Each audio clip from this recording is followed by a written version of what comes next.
ঘরের বউ নাকি রাগ করেছে, আর রাগ ভাঙানোর একটাই উপায় তার প্রিয় খাবার। তাই আমি চলে গেলাম রান্নাঘরে প্রিয় খাবার রান্না করতে। আজকে যেহেতু একটু অন্যরকম দিন, তাই আজ রান্নাঘরে চলছে সুস্বাদু স্বাদের খাবার রান্না। তাই আমি প্রথমেই চিংড়ি মাছগুলো পরিষ্কার করে খুব সুন্দর করে ভেজে নিচ্ছি। এই যে দেখুন কতটা সুন্দর লাগছে দেখতে। অলরেডি ভাজা শেষ হয়ে গেছে, দেখুন কতটা সুন্দর লোভনীয় লাগছে দেখতে।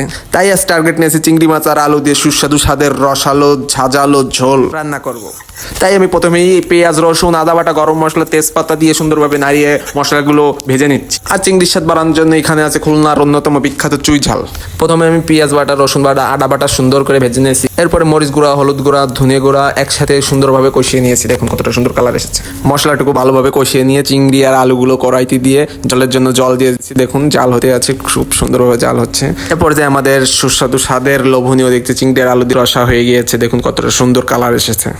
দেখতে কতটা লোভনীয় লাগছে, খেতেও খুব সুস্বাদু স্বাদের হবে। মশলার সুঘ্রাণে একদম পুরো ঘর ভরে গিয়েছে। ঝোলটা এমন হয়েছে দেখেই খেতে ইচ্ছা করছে আমার।